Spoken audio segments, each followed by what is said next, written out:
Welcome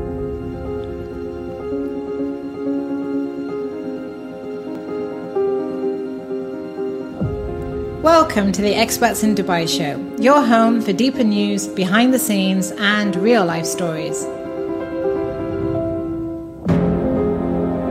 Hi everyone, it's Amber Waheed, and welcome to the Experts in Dubai show. Today in the Behind the Scenes series is a topic that all fertility specialists caring for women encounter on a regular basis. Social egg preservation is a key component of assisted reproductive technologies. An increasing number of women are embracing careers and financial independencies and wish to know how to prevent unintended childlessness.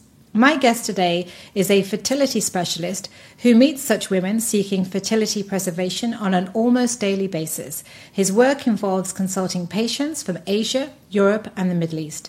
Dr. Marakinti observes that an increasing number of women have already availed the technology to store their eggs, and more women are intending to do so. Welcome to the show, Dr. Marakinti. Thank you for inviting me for this topic, which is close to my heart. I guess the first question is, what is social egg preservation? It is preserving the oocytes in case of a female or preserving the sperm in case of a male, where they don't want to conceive to parenthood at the time of doing so, and with an intention to do it at a later age for various reasons, the most common being that they don't have suitable partner. And why is this subject being discussed now? Because increasing women are career-oriented, and fertility, unfortunately, has a clock in terms of in female, and the later age that they want to be parenthood, and it's very difficult to conceive, and the treatments are expensive and usually ineffective. Therefore, it is very, very important in the modern age where a new age women seeking careers equal to male, and therefore they need to take this serious note of. What percentage of women, let's say globally, seek such option? It depends on the country where they are and the awareness of the health informatics that's available in such countries. The range of published data suggests somewhere around 20% are aware of such option, and that's usefulness of such option. In some countries, as has 80% are aware of, there is an option to store their fertility, so they don't have to worry about at what age they can reach parenthood. And is it legal throughout the whole world? Majority of the countries allow this to happen, even in unmarried people, single women, but very few countries across the globe have some restrictions for ethical and religious reasons and regulatory disapproval of such new technology without any safety record of high level. And in the Middle East? Middle East is allowed. So let's go into the details. What exactly does social egg preservation involve? It does involve knowing that there are a large number of eggs every month available for a woman, whether she conceives, whether she uses them or not, and they do perish. So nature has always surplus. There are almost 3 million egg bags that are available. By the time one is around 20, there are several thousands that are available. Unfortunately, every month she loses 50 to 100 eggs for no reason. So it is that you are using those naturally wasted eggs for future fertility. So it is a simple process of storing unused eggs for future. Is it a lengthy procedure, first of all? For one cycle, it approximately takes 12 to 14 days, in which there are 4 to 6 visits are involved, and there are approximately 10 injections that are involved that one can take it at home, and is a small procedure of collecting eggs, which is again done without any cuts or stitches on any human body. It's a very simple procedure, and recovery time is less than 1 day. So we will consider it as a simple procedure rather than any surgery. And it's largely supervised? It's largely supervised. It is regulated, and there is a special law called ART law in UAE, or every country has a special law. A general gynecologist cannot do this, should not do this. And the success rate, Dr. Marakinti, of this new technology? The success, when we consider success of egg becoming a baby, there is a male partner involved, and egg and sperm alone can only make a baby, but female body should be competent to accommodate and feed a baby. So egg alone contributes to 30 to 40% of the success. So you are looking at, when you're preserving egg, you are thinking you are storing eggs only, assuming there is a good sperm, good uterus is available, then the success rate is in the order of 80 to 90%. So how many eggs would an average female need to be assured of motherhood to get a high success rate? What we know in science is that majority of the human eggs are abnormal, and therefore majority of the eggs do not result in a healthy live birth. So we expect each egg has a capacity to between 10 to 15% chance of becoming a child. So you do need to store higher number of eggs in order to achieve 80 to 90% of achieving a healthy birth. So what kind of numbers are we talking about? Between 15 to 20 mature eggs, particularly if the woman is under 30, that number would indicate that there is 80% probability of producing a healthy child. Okay, I want to talk about the age and how important that is. And also, let's focus on the main parameters. What should they be for success? Age is the most important criteria, and lifestyle factors. Any negative lifestyle factors or advanced age, particularly above 44, it's almost impossible to have a healthy childbirth. In the process of freezing eggs and expecting healthy live birth is almost a negligible percentage. Whereas people around 20 to 30 years of age, specifically less than 35 years of age, we expect 80 to 90% chance that those eggs should result in a healthy live birth. Today, men may also be struggling. Their fertility may be compromised significantly due to their lifestyle choices. I would like to quote an example referring to, luckily, male fertility seemed to last until the age of 60 to 70. So a lot of men, there is a history that they do marry even at a late age. Say, they are able to produce healthy children without too much difficulty. They may require assisted conception technology, but the probability of becoming father at the age of 70 is significantly high even today. In comparison to women between 35 to 40, most number of eggs will not yield in a healthy live birth. So there is a gender bias in the biology where majority of the men can get away without having to store fertility. But recently, the lifestyle factors, particularly the smoking and obesity, and anything that affects the testicular environment of the heat, seems to affect fertility very dramatically. If I may quote one example, there is 33% reduction in the quality of the sperm within 17 years in a French study published in 2010. Therefore, those lifestyle factors which are compromising the quality of the sperm, these men should store their fertility before the sperm becomes incompetent to make a healthy child, even with assisted technology, even with expensive investment. What kind of sports would be a hindrance? Anything that increases the temperature around the testicle is a strong damaging factor for the sperm integrity. So I'm thinking cycling? Cycling is a well-known cause for that. Anything that prevents ventilation of the scrotal area is a known cause of compromising the quality of the sperm. And in reference to smoking? Regarding the smoking habit, less than 5 cigarettes a day has enough evidence in science to say that it doesn't affect the integrity of the sperm and therefore their ability to parent a child. On the other hand, between 5 to 20 cigarettes, there is an increased damage to the DNA integrity that affects the child even with a good egg from a young woman. On the other hand, if you take shisha, which is between 100 to 200 cigarettes, depending on what type of shish they are consuming, it can affect the integrity of the sperm very heavily. They may not notice why they are not getting pregnant or why they are having miscarriages, but if you do the appropriate test, you can find out. These men, even if they store their fertility, because they are storing a poor quality sperm, even in future, with the technology, they won't result in a success that they're anticipating. So one need to be mindful of this. Okay, so let's talk about the process itself. Process involves taking medication, which is the same hormones that is produced by human brain, but in the form of medication, usually in the form of insulin taken by the diabetic patients. They will inject this medication around their belly button. It can be taught and people can do it at home like any diabetics do insulin injection at home. And it does involve 10 to 12 days of taking such medication, which is usually a discomfort rather than a pain. It doesn't have any harmful effects. It is the hormone that is naturally produced, so there is no long-term damage. These hormones get out of your system within 24 hours, so there is no long-term cumulative damage. What these medications do is to allow the small egg bags to grow to bigger egg bags. We call them follicles. What naturally, when our parents conceived us in a natural conception, is that out of 10-15 eggs that are available, we only use one and waste almost 10 to 20 eggs per month from age 20 to 40. What IVF medication does is it will stop the natural wastage of the nature given fertility.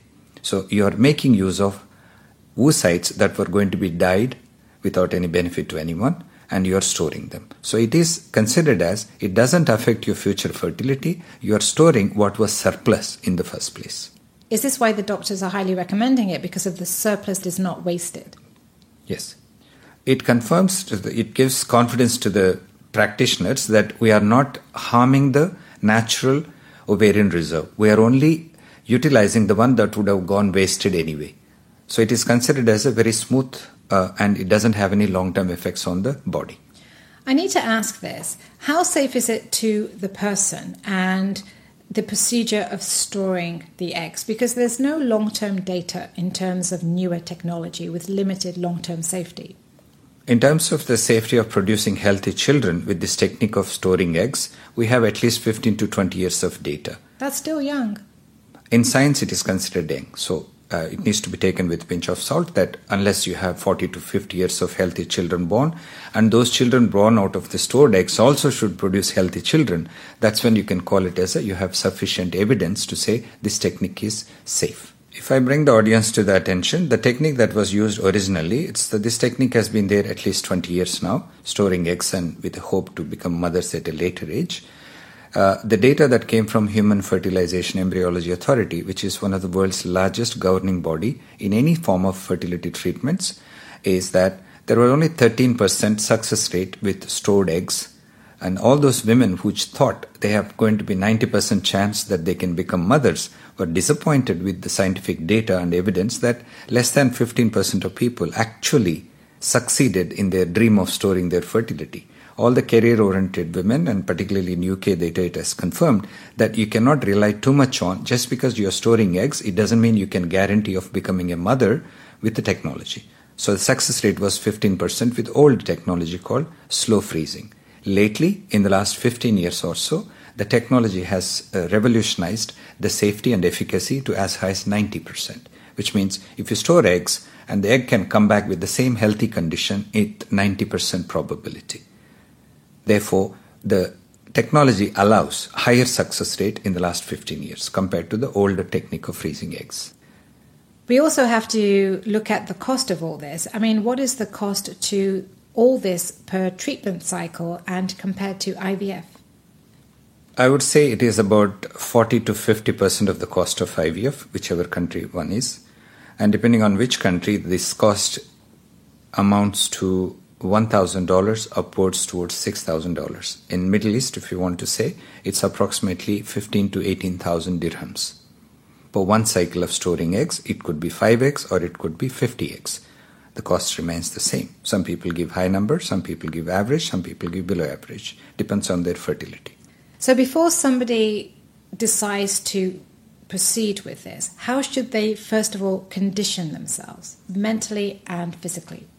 They need to know it is fit for them, that if they are doing it for the future financial stability before they start using those eggs, before they find suitable partner, they need to know what exactly is this technology going to give them. They are going to store eggs. It doesn't mean they are storing an embryo or the baby, because the storing embryos has a much higher success rate than storing eggs. Because we already know egg and sperm has mixed and life is created, and you have the chance of having a baby with stored embryo as high as 80 to 90%. But storing eggs, you're only storing half part of an embryo. If the sperm is not good in future, you want to use this egg is no longer capable of producing a healthy child for you. So people should not misunderstand. Storing egg means they are storing a baby. So that is the caution I want to bring the audience to bring into. Second, the cost. It is very expensive. If you take Middle East, it's $6,000. You're only storing eggs. If your ovary is tired, you may store only 5 eggs. Out of the 5, only 4 might survive. Out of the 4 eggs, you may make only 1 embryo, and that embryo may be abnormal chromosomally. So you are not actually guaranteed of, after investing $6,000, spending another 10 years to build the career, to find a suitable partner, you come back to find out the eggs that you stored are not competent enough to create a healthy baby. So one need to be thoroughly counseled by the medical practitioner. The more good quality eggs they store, the more assurance they can give to the person that they're actually storing their fertility. Otherwise, they are storing only part of the fertility, a part of the puzzle, not the whole puzzle. And in your experience of working in Dubai, what have you seen in terms of success rate? How many treatments has the average Dubai woman gone through? I have seen, and typically 2 to 3 batches of eggs we collect. So that does involve 15 to 20 eggs that we store, and that's easy to do so within one cycle if the woman is under 30. And if the woman is between 30 to 35, it takes 2 cycles to do it. If the woman approaches to pursue this between 35 to 40, 35 to 42, we may have to attempt 5 batches of egg collections. Each time they're spending around $6,000 just to store the eggs, which is only half the puzzle piece for the whole story of creating a healthy baby. And can you share some wonderful stories? Yes, I have stored eggs for a Pakistani lady. She was in her second marriage, and then but was not going through very well, so she was not confident. So she was in the process of setting up divorce, and then she stored it. And luckily, she had polycystic ovary, which means she has too many eggs, and no one is trying to release. So she stored a lot of eggs. So I did manage to collect 35 eggs within 12 days.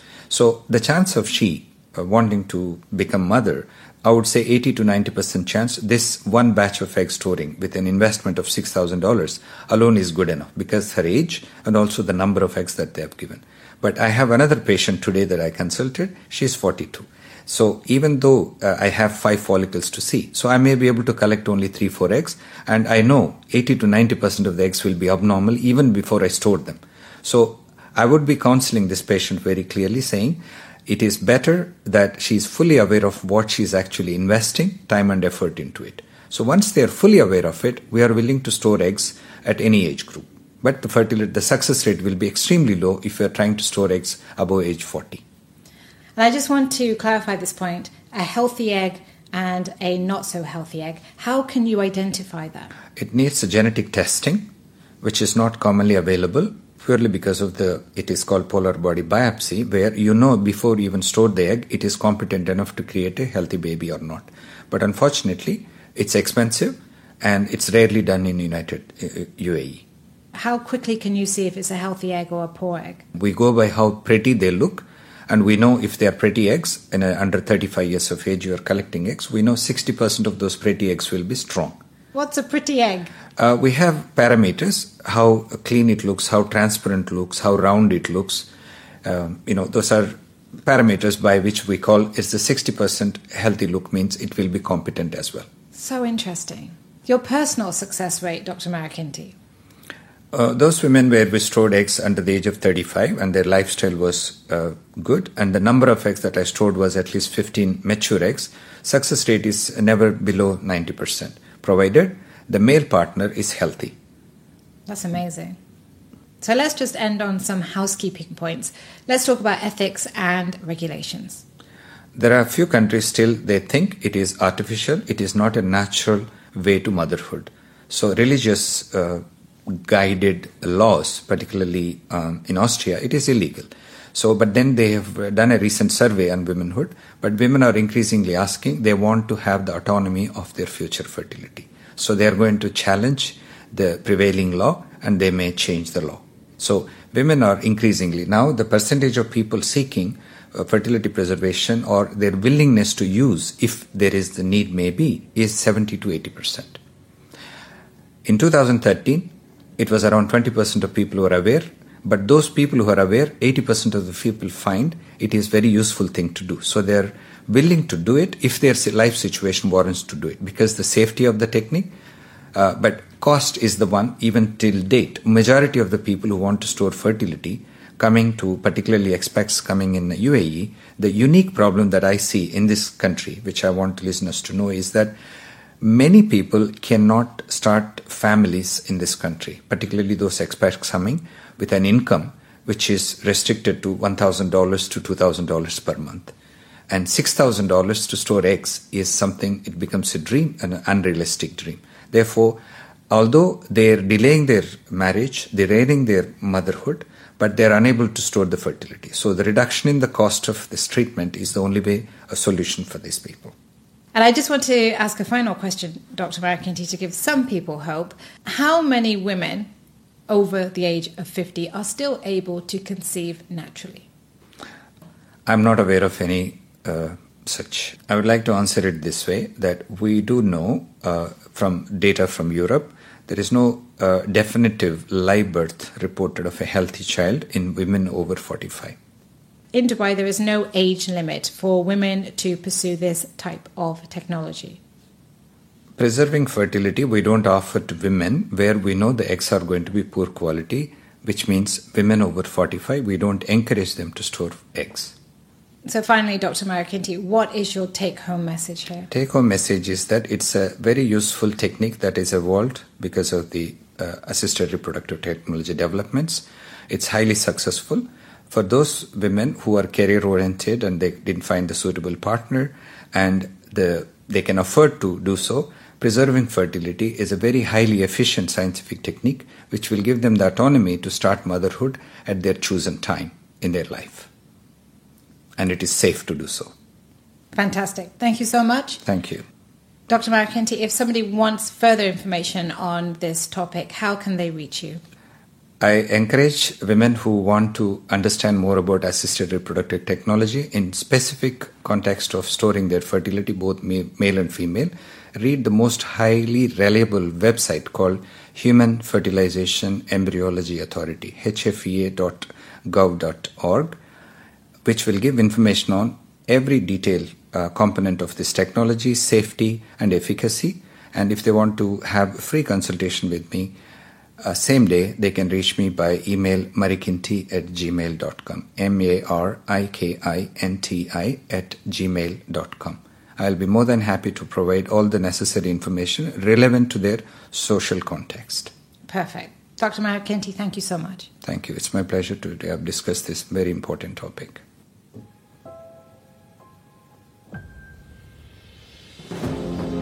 We are back on Monday with the Great Ford Fight Back series, which focuses on the financial advisory industry. So join us for that as we continue focusing on the expat journey in Dubai. Have a lovely weekend and see you next week.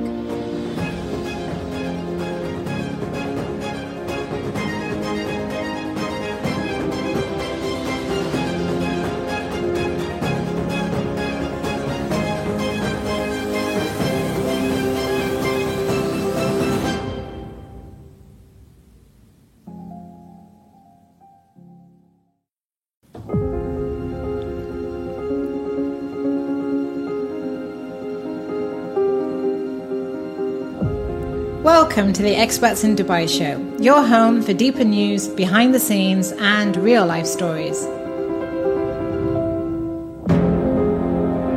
Hi everyone, it's Amber Wahid.